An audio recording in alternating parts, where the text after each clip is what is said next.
Meral Akşener altılı masadan kalktı. Millet İttifakı'ndan ayrıldı. Ne düşünüyorsunuz? İyi, isabet olmuş. Çok iyi bir karar. Aslında başından beri olmaması gereken bir şey. Belliydi zaten böyle yapacağını. Herkes tarafından da biliniyor. Sizin adayınız kim? Bizim adayımız Kemal Kılıçdaroğlu. Ekrem İmamoğlu ve Mansur Yavaş'a bir çağrıda bulundu. Evet. İşte vakit tam da sizin inisiyatif geliştireceğiniz bir vakittir. Millet sizi istiyor diye. Onun için ne diyeceksiniz? Ne oldu? Ya onlar şimdi kendi görevlerinin başında belediye başkanları. Yani onlara çağrı yapması doğru hoş bir şey değil. Ona gereken açıklamayı Sonuçta o masayı bu hale getiren, çalışan, çabalayan Kılıçdaroğlu. Bunu herkes biliyor, tüm Türkiye biliyor. Ne Meral Akşener için ne fedakarlıklar yapıldığını da Meral Akşener çok iyi biliyor. Biz ona hakkımızı helal etmiyoruz. Hakkınızı helal edin. Evet. Teşekkürler. Meral Akşener altıncı masadan kalktı. Millet İttifakı'ndan ayrıldı. Ne düşünüyorsunuz? Yani bir Alevi Kürt bir insanın Cumhurbaşkanı olmayacağını Şöyle sizi alayım. Alevi Kürt bir insanın hani Cumhurbaşkanı olmayacağını istiyorlar. Yani öyle bir kanısı var büyük ihtimalle. Zaten İYİ Parti bir devşirme bir parti olduğunu düşünüyorduk baştan beri. Yani sonuçta MHP'nin ve AK Parti'nin zihniyetinden gelen bir parti olduğunu düşündüğüm için Alevi Kürt olan bir insanın Cumhurbaşkanı olmadığını biliyor. Kılıçdaroğlu da zaten Erdoğan'ın şey olduğunu, hani Erdoğan'ın son seçim olduğunu bildiği için kendisini aday koydu. Ben böyle düşünüyorum. Sizin adayınız kim? Şu an için Kılıçdaroğlu. Kılıçdaroğlu. Teşekkür. Meral Akşener altılı masadan kalktı. Millet İttifakı'ndan ayrıldı. Ne düşünüyorsunuz? Vallahi Meral Akşener'in yaptığını yani biz nasıl düşünüyoruz? Yani bir gerici bir siyaset olarak düşünüyoruz yani. Meral Akşener'in yaptığı iyi bir olay değildir yani. Çünkü uzun bir süre bu senaryoyu yaptı. Ama en sonunda insanları madem ki yani gerçek değilmiş, gerçek dışı bir olayla uğraşıyormuş. Ama bu gerçek olay dışında kimse bunun farkında değilmiş. Yani yaptığı bir olay insanlara ve millete yakışacak bir mesele değildir yani yaptığı. Şunu söyledi, işte bizi İYİ Parti'yi kıskaca aldılar filan, işte dayattılar. Ekrem İmamoğlu ve Mansur Yavaş'ı istiyordu. Onlar Kemal Kılıçdaroğlu ismini dayattılar. Ben de o yüzden ayrıldım dedi. Hayır, zaten onun Meral Akşener'in şimdi dediklerini herhalde böyle bir yorum içerisine girmişti. Mansur Yavaş'la İmam Ekremoğlu eğer İYİ Parti'ye gelirlerse biz bunları seçeriz. Ama bunun farkında da acaba vardılar mı varmadılar mı? Meral Akşener'in niyeti budur yani. Niteliği de budur. Kaldı ki bir yıldır bu şeyi tartışıyor yani. Bu bir yıldır ki Kılıçdaroğlu'yla beraberdir. Eğer bu bir yıl içerisinde Kılıçdaroğlu'na diyebilir ki arkadaşlar bu mesele için eğer biz de tartışıyorsan biz senden vermiyoruz sana Cumhurbaşkanlığı adayı sana vermiyoruz diyebilirdik ama Baştan söyleyebilirdi. başta söyleyebilirdi fakat sinsice davrandı yani. Siyaset yapmadı yani. Bu bir politika şey değildi yani. Doğru bir iş, politika iş. Sizin adayınız kim? Valla bizim Kılıçdaroğlu. Neden Kılıçdaroğlu? Valla biz şimdi kendi Memleketliniz olduğu için hangisi yararlıysa hayır memleketliniz hayır, olduğu için. hayır.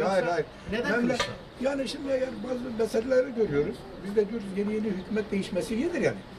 Kılıçdaroğlu da olur, Zal Babacan da olur. Memleket için hangisi yararlıysa olursun yani. Ama ilahi insan değiştirmek iyidir yani. Bir değişiklik iyidir. Çok iyidir yani. Evet. Tamam, teşekkür ederim. Teşekkür ederim.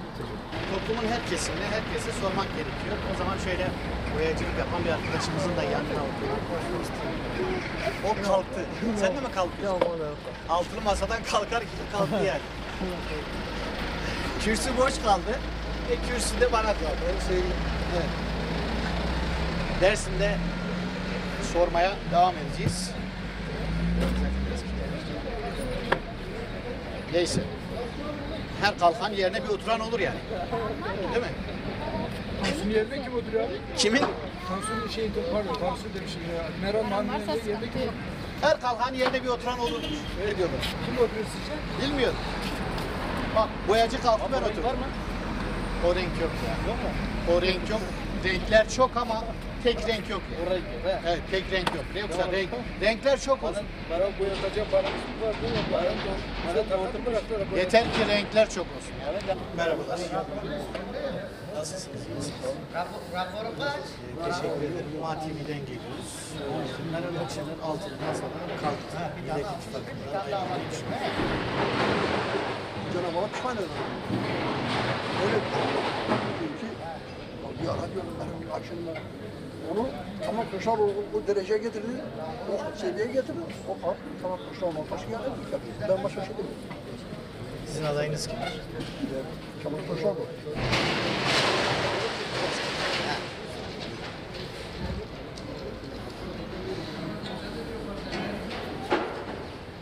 Meral Akşener altılı masadan Millet İttifakı'ndan ayrıldı. Biz de Tunceli'de dersinde soruyoruz. Acaba burada yaşayan insanlar neticede burası Kemal Kılıçdaroğlu memleketi ne düşünüyorlar? Siz ne Ya düşünüyorsunuz? şu anda genelde her olumlu buluyorlar. Doğru olan öyle ayrılması gerekiyordu. CHP'nin de ittifak yapması gereken sol bileşenlerdir. Bu HDP'dir, Sol Parti'dir, Yeşiller'dir. Bunların yönetmesi aslında doğru olan oldu. Yani olumlu oldu. Yani bizim elimizde olsa biz istifasını isterdik. O doğruyu yaptı. Ayrılması. Peki Mansur Yavaş, Ekrem İmamoğlu ve Kılıçdaroğlu. Üçünden sizce hangisi olur? Tabii Kılıçdaroğlu. Neden? Çünkü Kılıçdaroğlu bu Türkiye'de adaleti temsil ediyor. Bütün çabası şu anda demokrasi içindir. Diğerler dediğimiz kendi belediye başkanlarıdır. CHP'nin belediye başkanlarıdır. Önce liderlik yani hak olarak Cumhurbaşkanı Kılıçdaroğlu'na aittir. Peki Meral Akşener'in ikisine yaptığı çağrıyı doğru buluyor musunuz? Kesinlikle yanlıştır. Partiyi karıştırmaktır. Yani varsa öyle inancı güvence kendi partisinden çıkarsın adayı. Neden CHP iç işlerine karışıyor? Valla ne yapalım diye. İş yok. İşsizlikten dolayı ne düşünüyorsunuz? İşsizlik var, pahalılık var. Efendim söyleyeyim, pahalılık var. İş alamıyor, hayat pahalılık var. Artık para geçinemiyoruz. Evimize bir ekmek getiremiyoruz artık para. Peki şunu sorayım. Meral Akşener altılı masadan ve Millet İttifakı'ndan kalktı. Ne düşünüyorsunuz? Valla ne diyeyim, onların herkesin bir görüşünü ayrıdır. Görüşe ben bir şey diyemem tabii ki. Ayrılmış. Bir şey diyemem. Beni aşıyor yani o siyasi partide ben bilemem. Sizin bir adayınız var mı? Ama bizim adayımız yok şu anda. Kararsız. Karası şu şekil, bizim inancımız var. Allah kim ülkemizi kurtarıyorsa, vatanımızı kurtarıyorsa, ülkemizi kurtarıyorsa Cenab-ı Allah o makamı ona nasip eylesin. O kadar. Evet, duanız budur. Ya benim duam odur. İsteğiniz de budur. Evet, o kadar. Teşekkürler. Ha iyi günler. Merhabalar. Meral Akşener Millet İttifakı'ndan altılı masadan kalktı. Ne düşünüyorsunuz? Bir şey de yapmıyorum. Ama iyi olmadığını da söylüyorum ya. Böyle bu şekilde. Kalkarken Ekrem İmamoğlu'na ve Mansur Yavaş'a bir çağrıda bulundu. Aday olun diye. Doğru muydu? Hiç doğru değil. Sadece partiyi şişe koyması için yani. Partiyi bölmek için bir şeyde bulundu. Böyle düşünüyorum. Sizce Kemal Kılıçdaroğlu'nun adaylığını neden istemiyor? Neden istemiyor? Bilmiyorum. Belki Alevi olduğu için istemiyor. Böyle düşünüyorum. Alevi olmak bir hata mı, bir suç mu? Ne yani? Keşke herkes Alevi olabilse. Şansı olabilse. Biraz daha dürüst olabilse. Öyle değil. Başka bir şey demiyorum. Üzüldünüz bu olaya. Tabii güzel. Peki sizin adayınız kim? Cumhurbaşkanı adayı mı? Evet. Kemal Kılıçdaroğlu. Teşekkürler. Sağ olun. Meral Akşener altılı masadan ve Millet İttifakı'ndan ayrıldı. Ne düşünüyorsunuz? Bizim için Hasan abimiz diyor. Sabır. doğrusu oldu. Aslında kendi tercihini yaptı. Kendi ideolojisinden yana, kendi çizgisinden yana tercihini yaptı. Hiçbir zaman ötekilerin haklarının dostu olmadığı için. Bize sürpriz olmadı. Bekliyordum. Mutluyuz. Evet, sürpriz olmadı bize. Peki ayrılırken Ekrem İmamoğlu ve Mansur Yavaş'a bir çağrıda bulundu. Aday olun, bunun tam partide millet sizi göreve çağırıyor diye. Ben sizi şöyle alayım, bu tarafına gelin, şöyle. Hemen sizi görsün. Onun için ne diyeceksiniz? Onun için aslında bir bölme teşebbüsüyle bir şeydi yani İsmail gibi kendi çizgisi temsil ettiği için hep bizi bölücü olarak tanımlarlar. Aslında bölücülüğü bizzat kendisi de onun saygısızlık olarak görüyorum. Ben halklara hakaret olarak görüyorum. Çünkü Millet İttifakı umdu olan bir ittifak. O açıdan ciddi bir hakaret olarak onu düşünüyorum. Peki sizin aklınızda var mı bir aday, Cumhurbaşkanı adayı? Aslında son sosyalist güçlerin de Millet İttifakı'yla hani bir yakın olduğu için herkesin aday olması gereken aday bu coğrafyada ilk defa kendini Kürt olarak tanımlamasa da Kürt olan, Alevi olarak tanımlanmasa da Alevi olan Kılıçdaroğlu'nun aday olması gerektiğini Doğru. düşünüyorum ben. Doğru olan mı? Evet, doğru Peki olan. teşekkür ederim. Meral Akşener Altılı Masa'dan ve Millet İttifakı'ndan ayrıldı. Ne düşünüyor? ayrıldı. Sevindim onun ayrılmasına. O olsaydı daha iyi olurdu. Sizin adayınız kim? Kılıçdaroğlu. Kılıçdaroğlu. Peki ayrıldığı zaman Ekrem İmamoğlu ve Mansur Yavaş'a bir çağrıda bulundu. Halk sizi istiyor, görev zamanı diye. Doğru muydu? Ya ne doğru, kim onu dinler ya? Ben derim, ben de yap, ona kim yapacak? Onu demesiyle olmuyor değil mi? Teşekkür O ederiz. demesiyle olsaydı ben de Cumhurbaşkanı olurdum ama değil mi? O artık gitti, o gitti. Ben sana söyleyeyim. Seni sakalını yapıyorum. Eyvallah, teşekkür ederim.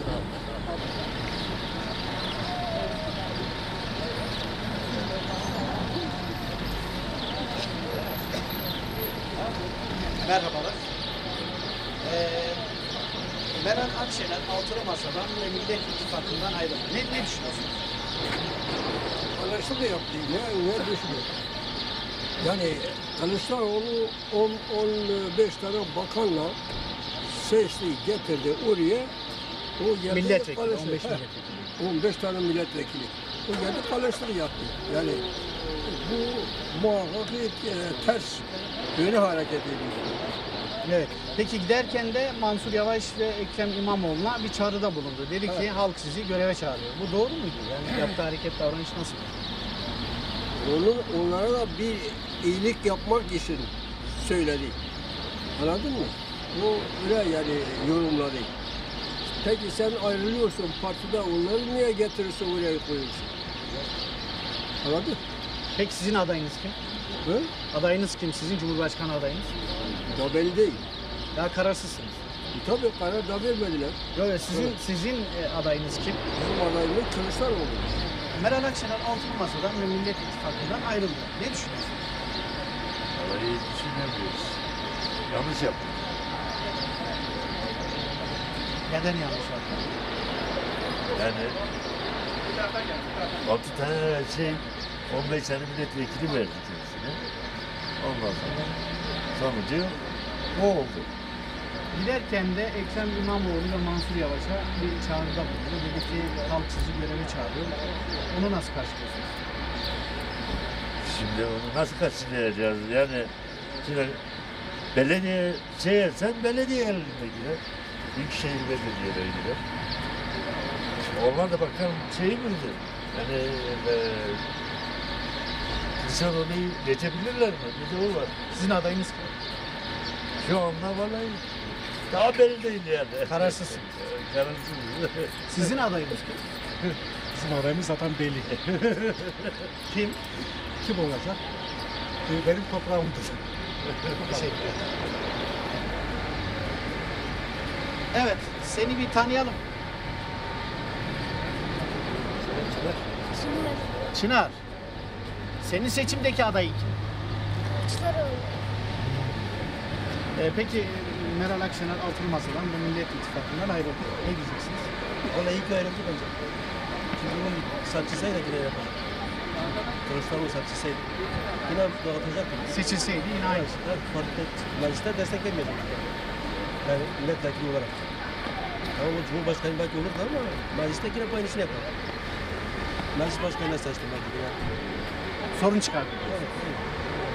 Peki ayrılırken Ekrem İmamoğlu ve Mansur Yavaş'a bir çağrıda bulundu. Millet sizi göreve çağırıyor diye. Ne diyeceksiniz? Şimdi CHP'nin şeyleri, CHP ancak onu göreve çağırır. Yani bu Meral Akşener niye çağırıyor ki? Doğru değil diyorsun. Tabii ki doğru değil. Teşekkür ederim. Bence ilk ayrıldı. Meral Akşener Altılı Masa'yı ve Millet İttifakı'nı terk etti. Altılı Masa'dan kalktı. Ne diyorsun? Satlık insanlar kardeşim. Satlık ya. Para var ya. Muharrem İnce nasıl gitti? Parayla gitti. Bunlar da parayla gitti. Yani sen 12 sefer gideceksin, masada oturacaksın. Akşam imza atarken diyeceksin ki ben gidip durumu bilendireceğim. Sabahleyin de bakacaksın, insanlara hakaret edeceksin. Orası kumar masası. Yok efendim noter masası. Ya noter kumarsa sen niye o masada oturdun oynadın? Kumarsa niye oynadın? Sen bir bayansın, sana yakışır mı bu kelime? Sen topluma hakaret etme hakkın var mı? Sen oradaki, onlar parti lideri, sen lidersen onlar da lider. O adamlara hakaret etme sen hakkın var mı? Ayıp değil mi? Yani bir partinin liderine toplumun huzurunda hakaret edilir mi? Yıllarca devlet memuru bunlar şimdi bizde insanlık var ya onlarda. Nedir onlar? Hepsi parayla satılan insanlar. Sizin Cumhurbaşkanlığı adayınız kimdir? Ya benim Cumhurbaşkanı adayım kim olur? Eğer sol tarafta Kılıçdaroğlu'nun dışında başkası olsa bizim vereceğimiz odur. Biz gidip onların peşine gideceğiz. Yani altılı masa kimi gösterirse biz Tabii. 5 artık altı değil de. Beş Kimi gösterirse biz ona veririz. Şimdi bak dostuma ne diyorum. 5 kişi orada lider değil mi? O 5 kişi kendisini eğer bunlar beceremiyorsa bir başkasını çağırıyorsa demek ki onlarda iş yoktur. Ben öyle görüyorum. Yani o liderler toplanıyor. Yok biz değil de filan adam olsun. Niye? Sen beceremiyor musun? O zaman niye toplandınız? Peki Kılıçdaroğlu da mesela zamanında Ekmelettin İmamoğlu tamam o günün şartlarında neydi? Neydi? Ben de ismini hatırlayamıyorum. İhsanoğlu'nu Tamam. kendisi olmadı onu gösterdi. Şimdi insanlığa hata olmaz mı? Herkes hata yapar. Ama insan bir yapar, iki yapar. Şimdi Meral daha önce neredeydi? Doğru yoldaydı. MHP'ye geçti. MHP'den doğru yoldan geldi. Ne oldu? Şimdi geldi İYİ Parti'yi kurdu. Kimin sayesinde kurdu? 15 tane milletvekili Kılıçdaroğlu'na vermeseydi Meral şimdi piyasada var mıydı? İsmi bile okunmuyordu. Öyle diyorsunuz. Tabii. Peki sizin fikriniz ne? Abim ne diyorsan Aynısı. Aynı. Üçünüzün fikri aynı. Öyle arkadaşlar. Sormuşlar Hazreti Ali demiş ki filan adam seni öldürecek. O adam ne demiş? Hazreti Ali demiş ki ben o adama iyilik yapmadım. Onu tanımıyorum. Ben ona iyilik yapmadım. İyilik yapsaydım o bana kötülük yapardı. Şimdi bunlar da öyle. Bunların derdi başı para kardeşim. Bir de Meral Akşener Kılıçdaroğlu'nu ailesine emanet etti. Ya ben onlar, ölünceye kadar vasiyetini. Ya onlar kardeşim. Onlar hepsi var ya gösteriş. Bir insan sözünde durur. Bayan olsun erkek olsun. Bizim dededen babadan okul yazar olmayan insanları biz gördük. Adamlar dürüst olur. Sen dürüst ne? 12 sefer benle gelip burada biz arkadaş olarak sizinle beraber oturacağız. 12. sefer yine imza atacağım. Çıkıp gideceğim diyeceğim ya ne oldu? Böyle orası kumar masasında da yok. Kumarsa niye oturdun sen oraya? Utanmıyor musun? Ayıp değil mi? Hakaret etmeye karşıdaki adamlar onlar oradan masada kumar mı oynuyor? Siz o zaman demek ki gitmişsin orada oyun oynamışsın. Pişti oynamışsın. Yok ki oynamışsın. Evet, Tunceli, Dersim'i gezmeye devam ediyoruz. Niçin geziyoruz? Çünkü burası Kılıçdaroğlu'nun memleketi. Meral Akşener altılı masadan kalktı. Millet İttifakı'ndan ayrıldı. Ne diyorsun? Ne Valla başkanım ben duymuyorum. Ne diyorsa hiç duymuyorum. Hiç duymuyorum. Adın ne? Zeynel. Yani diyorsun duymuyorum, duymadım, görmedim, bilmiyorum. O mu? Adını duydun ama. Diyor, senin lider adayın kim? Bu adam da Tamam bu tarafa dönelim şimdi. Tamam bu tarafa dönelim. Merhabalar. Merhaba şefim. Meral Akşener altılı masadan kalktı. Millet İttifakı'ndan ayrıldı. Ne düşünüyorsun? Kimle? Meral Akşener altılı masadan kalktı. Millet İttifakı'ndan ayrıldı. Ne düşünüyorsun? O şimdi sayın abicim, o onların görüşüdür. O onların efendim hareketleri hareket, muhabbet için herkes düşünüyor. Çıkar için. Bu Türkiye Cumhuriyeti o kadar dedeler geldi. Kim bir Türkiye Cumhuriyeti efendime bize yaptırır? Bak o kadar insanlar gitti, konuk ev yaptılar, bir gün su vermediler. Bir gün su vermedi. Bir aile 6 kat yaptı, bir su vermedi. Tabii ki oğlum gidelim.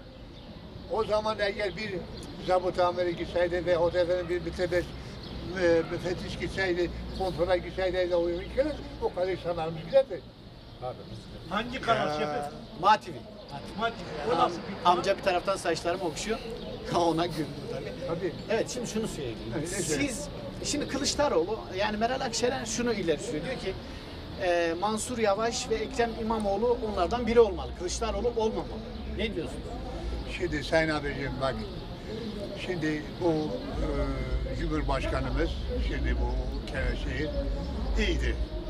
Bir de ne iyiydi? Yani Hangi Cumhurbaşkanınız iyiydi? Recep Tayyip Erdoğan. Tayyip Erdoğan. İyiydi. Çünkü neden iyiydi? Biraz hareketleri var Türkiye'nin. Yani açıklamam. Siz, sizin Cumhurbaşkanı adayınız Tayyip Erdoğan. Yani açıkladı güzel adam, Allah razı olsun. Fakat kim gelirse gelsin, hayırlısı olsun Cenab-ı Allah hayırlısını ödemlisin. Teşekkür ederim. Tamam. Yalnız Türkiye Cumhuriyeti, Türk Cumhuriyeti'ni kuran, Türkiye Cumhuriyeti destekleyen Cenab-ı Allah, Resulullah, Rabbin Alemin ona yardım etsin. Benim 7 tane amcam Çanakkale'de şehit oldu. Ben burada terör önde, askeri önde kaçtım gittim. Geldim şimdi kiradayım, 2 milyon kira veriyorum. Kuru ekmek bulamıyorum. Kim bana yardım edecek? Hangi bana yardım edecek? Yardım ediliyor mu size? Tabii kimse yardım etmiyor. Ama siz memnunsunuz, şu anki yönetimden memnunsunuz. Anlamadım. Şu anki yönetimden memnunsunuz. Vallahi hayırlısı olsun. Adam başbakan Reşit Cumhur'dur. İyidir. Şu anda iyidir. Ben bir şey diyemem adama. O zaman sizin maddi durumunuz da iyidir. Vallahi maddi durumu ben kötülemem adamı. Yani hem maddi durumunuz kötü, hem yakınıyorsunuz, hem kirayı ödeyemiyorsunuz. Bir de Allah razı olsun diyorsunuz. Çünkü ne derim? O Cumhurbaşkanıdır, Türkiye Cumhuriyeti kuran bir insandır. Türkiye Cumhuriyeti'ni o kurmadı. Oturmadı, oturacak yani. Adam iyi adam. O 20 sene, 30 sene de o başbakandır, reis cumhurdur. Yani diyorsun 20 sene başbakandır, reis cumhurdur. Şimdi bir 20 sene daha olsun. Ben sana bir şey diyeyim mi? Atatürk gibi, Ecevit gibi kimse bu Türkiye'ye gelmez. Sen demin dedin Recep Tayyip Erdoğan kurmuş. Neyi? Yok, onun gibi olay şey gelmezler. Çünkü neden? Yani adam Türkiye'ye yardım etti, Türkiye destekledi yani gerçekten. Meral Akşener altılı masayı terk etti. Millet İttifakı'nı terk etti. Altılı masadan kalktı. Ne düşünüyorsunuz? Vallahi o en büyük kötülüğü yaptı. Hem kendine yaptı hem altılı masaya yaptı. Kendine de hata yaptı. O artık Türkiye'de tutulmayan bir insan olur bence. Ben kendi fikrimi söylüyorum. Evet. Peki ayrılırken Mansur Yavaş ve Ekrem İmamoğlu'na da bir çağrıda bulundu. Onlara zarf attı aslında.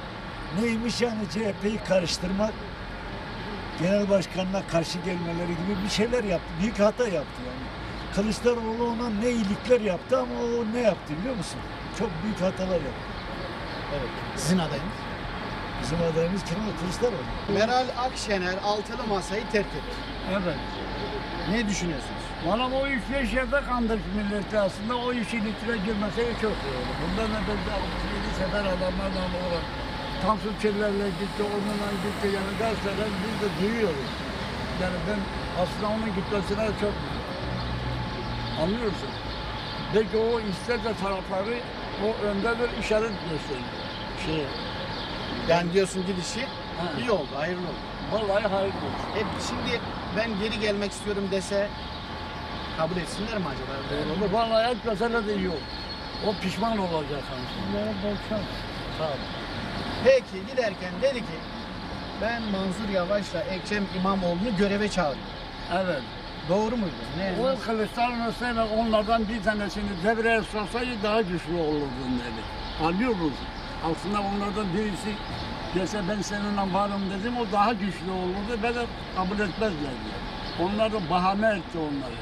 Bak o kaç tanesini kandırdı biliyorsan benden daha iyi biliyorsun ya. Estağfurullah. Ben 47 Pak İlkokul mezunuyum. 47 Pak İlkokul mezunu. O zaman Pak'tı şimdi Koçak. Senin Cumhurbaşkanı adayın kim? Bana benim Cumhurbaşkanım adayı Kılıçdaroğlu. Yalnızım benim gibi yüzüne. Tamam, teşekkür ederim. Ben teşekkür ederim. Meral Akşener altılı masadan kalktı. Millet İttifakı'nı terk etti. Düşünceniz nedir? Ne düşünüyorsunuz? Bizim düşüncemiz, benim düşüncem çok iyi yaptı. İyi ki Millet İttifakı'na kalktı. Her zaman Millet İttifakı'nın başına dertti. Meral Akşener yani geçmişi de tanınıyor, geleceği de tanınıyor. Kendisini tanıttı. Durduğu yerde duruyor. Bir insan gayret ettiği özünde gelen neyse sözünde de onu yapması lazım.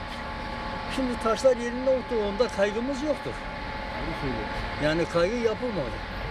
Taşlar yerine oturuyor yani. Şekil şeması, o masada kararlı olanlar Millet İttifakı dediği zaman birlik ve beraberlik sonuna kadar. Ama şöyle bir bir öneri getirdi. Yani gençlik kesimi Mansur Yavaş'ı istiyor. Ekrem İmamoğlu'nun oy potansiyeli ya da işte yapılan anketler gösteriyor ki Mansur Yavaş'la Ekrem İmamoğlu Kılıçdaroğlu'ndan daha yüksek oy alacaklar diye bir öneri getirdi. Yani hiç haklı payı yok muydu? Bunun haklı payını orada göremiyorum. Ben bir binayı inşa ediyorum. Binanın mimarı sensin. O binanın içerisinde bir sürü doğrular da çıkar, yanlışlar da çıkar. Ben nasıl o binanın temelini hemen içinde çıkan filizlerle doğruları verip de o binaya sağlam veririm. Şimdi bizim sonumuz böyle uçurum oluyor. Yani biliyor musun? Şimdi devlet hiçbir zaman kendi devletliğini inşa etmedi. Etseydi sonumuz böyle olmaz. Bir AFAD'da dünyada bir şey gitmiyor. Bizde binlerce can gidiyor. Onun üzerine rant deşmeye çalışıyorlar. Evet, buradan gerçekten de ölen insanlarımıza çok acı bir kayıp. Rahmetle anıyoruz. Yakınlarına ve tüm Türkiye'de başsağlığı ve sabır diliyoruz. Amin. İşte peki giderken dedim. Ya ben buradan Ekrem İmamoğlu'nu ve Mansur Yavaş'ı göreve çağırıyorum. Bu davranış nasıldı? Şimdi bu davranış orada siyasi anlayış içerisinde bakarsan Meral Hanım'ın orada yaptığı bir siyaset değil. Bir partinin içerisindeki eklemi, ben bir partiyle omuz omuza verir 7-8 mesela süreç beraber çalışıyorum. Diyelim ki beni bir şeyinde de itiraf ediyor. Diyorum ki ben Kılıçdaroğlu'na, çocuklarıma vesayet dedim bir Kılıçdaroğlu'na bir şey gelirse başına ben kendimde biliyorum. O vicdanı bugün sızlamaz ki aynı partide insanları rakip karşısına çıkarıyor. Peki bir şey daha sorayım. Tunceli, Dersim, Aydın bir il olarak öyle görünüyor. Evet. Altılı masa diyelim ki Kılıçdaroğlu'nun değil de başka birini yani beşli masa başka birini aday olarak belirlerse ona oy verir misiniz? Şimdi bak o beşli masa eğer karar vermişse, kararlıysa, memleket için yararlıysa hangisine karar verirse uyacağız, onu da deneyeceğiz. Zaten bu Türkiye'de deneme masasıdır oy vermek. Biz kendi kaderimizi kendimiz seçmiyoruz. Hep kişilere bağlıyoruz. İşte benim düşüncem budur. Yani ben bir köylüyüm. Benim düşüncem belki... Sizin adayınız kim? Bizim adayımız burada da hala adayı belirlenmedi. O adayımızı iyi seçeceğiz. Yani gidersek CHP'dedir bir adayımız var. Onda da kuşkunuz olmasın. Yok yani Cumhurbaşkanı adayınız kim? Cumhurbaşkanı adayımız şimdi biz millete, memlekete hayırlı olan kişiyi seçerlerse, birleştirici, bütünlücü olacaksa ve halk içerisinde denklik ilan etmese yani hepsini kucaklayan bizim Cumhurbaşkanımızı onu istiyoruz. Kılıçdaroğlu da herhalde biliyorum bu yapıdadır. Kaliteli de bu yapıyı götürüyor. Ve gelen mayası da bu yapıdadır. İnsanların ayrımına koymuyor. A, B sınıfına ayrılmadan milleti kucaklıyor. Onu istiyoruz bu dönemde. Diyoruz ki gelsin yani bizim dediğimiz de olmuyor. Ama ben Türkiye'de herhalde çok insan da bunu isteyebilir. Evet, teşekkür ederim. Siz de sağ olun. Meral Akşener masadan kalktı. Millet İttifakı'nı terk etti. Ne düşünüyorsunuz? Siyaset çok fazla ilgilenmiyorum. Çünkü siyasetin durumu ortada. İnsanların ne yaptığı ortada. Güvenilmezler yani. Siyasilere güvenmiyoruz. Hiçbirine güvenmiyoruz. Peki, teşekkür ederim. Sana soralım mı? Altılı masadan Meral Akşener kalktı. Millet İttifakı'ndan ayrıldı. Ne düşünüyorsun? Söyle. Yani arkadaşlar mı düşünsün? Benim yerim onlar düşünsün. Onlar benim yerim düşünsün. Peki dönelim. Ne düşünüyorsunuz? Yani ne diyelim? İyi ki ayrıldı bence. Öyle mi? Evet. Ayrılırken de Mansur Yavaş'a ve Ekrem İmamoğlu'na halk sizi göreve çağırıyor dedi. Doğru bir şey yaptın mı? Öyle değil tabii ki. Neden böyle? Yani iktidarın şeyini yansıtıyor. Ne olacak? Sizin adayınız nerede? Selahattin Demirtaş. Demirtaş. Talat'ın Demirtaş. Evet. Teşekkür ederim. Sağ olun. Meral Akşener altılı masada kalktı. Millet İttifakı'ndan ayrıldı. Ne düşünüyorsun? Bir şey düşünmüyorum. Meral Akşener kaybeder. Kaybeder diye düşünüyorsun. Senin adayın kim? Bilmem. Kararsız mısın? Evet. Yani daha düşünmüyorum. Daha kararını verme. Evet. Teşekkürler. Merhabalar. Size de soralım. Şöyle ben oturayım. Meral Akşener altılı masadan kalktı. Millet İttifakı'ndan ayrıldı. Ne düşünüyorsun? Olumlu bir şey düşünmüyorum. Ayrılmaması gerekiyor. Ne kadar bilmek oldu. Bu saatte sonra neden ayrıldığına dönüp bakmak lazım. Şimdi düşüncesini değiştiren ikinci ayda. Ama bunu bilmiyorum. Cumhurbaşkanı adayı. Ben Kemal Kılıçdaroğlu diye düşünüyorum ama Mansur Yavaş'ın Yani Mansur Yavaş önerilmiş olsaydı onu da oy verirdim. teşekkür ederim. Meral Akşener altılı masadan kalktı. Millet İttifakı'ndan ayrıldı. Sen ne düşünüyorsun? Sen nasıl düşünüyorsun? Ben aynısını düşünüyorum. Ben başka bir şey düşünüyorum. Sen ne düşünüyorsun? Sen başka bir şey düşünemiyorsun. Aynısını düşünüyorsun. Yo, ben düşüncem bana. Ben senin düşünceni merak ediyorum. Senin düşüncen ne? Şimdi sen. Ben kendi düşünceleri söylüyorum. Bence iyi ki gitmiş yani. O zaman böyle şöyle geleyim aranıza. Aranıza kimse girmesin inşallah. Abla ne diyorsun? Diyorsun ki iyi ki gitmiş. Evet, iyi ki gitmiş. Neden iyi? Onlar da kafasını bilmiyordu. Ne farklı düşünüyordu. O Alevi olduğu için oyları ona vermiyor. Kılıçdaroğlu Alevi olduğu için mi istedi? Tabii ki. Öyle düşünüyorsunuz. Giderken de Mansur Yavaş'la Ekrem İmamoğlu'na bir çağrı yaptı. Dedi ki halk sizi göreve çağırıyor. Bu nasıl bir davranış? Onlar yapmazlar. Aslında bence Kesinlikle o davranış çok yanlış. Çünkü onlar CHP adaylarıdır. Onu çağırmaları bir sebebi yanlış. Yersiz bir çağrı. Şöyle yüzünüzü görelim. Kamera görsün. Çünkü yanlış bir çağrıdır. Onlar CHP adaylarıdır. Onu çağırması şeyi yoktur. Çünkü onun adayı değilmiş değil. Doğru değil. Özellikle doğru değil. Yani özellikle. Yanlış bir tavır. Peki siz nasıl buluyorsunuz ayrılmasını? Ben ayrılmasını çok iyi biliyorum. Çünkü önceden ayrılacağı belliydi. AK Parti'ye bir tepkisi yoktu. Tahmin edebiliyor muydunuz? Tahmin edebiliyordum. Ayrılacağını kesindi. Yani bu baştan belliydi yani. Hangi partiye girmişse orada bir yer tutmamış. Şimdi diyelim ki beşli masa herhangi bir aday önerdi. Sizin bakış açınız ya da siz Cumhur İttifakı'nı düşünürsünüz ya da fikriniz ne? Benim Millet İttifakı'nı düşünüyorum. Kılıçdaroğlu düşünüyorum. Adayınız Kılıçdaroğlu. Adayı Kılıçdaroğlu. Özellikle kazanacak umudum odur. Neden Kılıçdaroğlu? Kılıçdaroğlu daha demokrasiyel, insan hakları uygun, toplumsal düşünüyor. Genelde yani sırf hani hemşeriniz diye kayırmıyorsunuz. Hemşeri o açıdan değil yani. Genellikle adalete yana, şeye yana, bundan dolayı yani. Peki, teşekkür ederim. Özgürlüklere yana, insan hakları yana, toplumsal düşünen. Teşekkür ederim. Çok teşekkür ederim. Meral Akşener altılı masadan kalktı. Millet İttifakı'ndan ayrıldı. Ne düşünüyorsun? Vallahi iyi yapmadı bence. Masada kalkmasını çok iyi yapmadı. Madem böyle derneklik yapacağımız yapacak, başka şey yapma. Şimdi yapacak. Beşli masa götürecek işi. Sizin adayınız? Ben Kılıçdaroğlu'ndan başka vermem. Yani o tabii ayrılırken şey dedi ki millet Mansur Yavaş'la Ekrem İmamoğlu'nu istiyor dedi. Hani haklılık payı var mıydı? O kendine yakın milliyetçi olduğu için onları istedi. Biliyor musun? Öyle diyorsun. Evet. Teşekkür ederim. Rica ederim.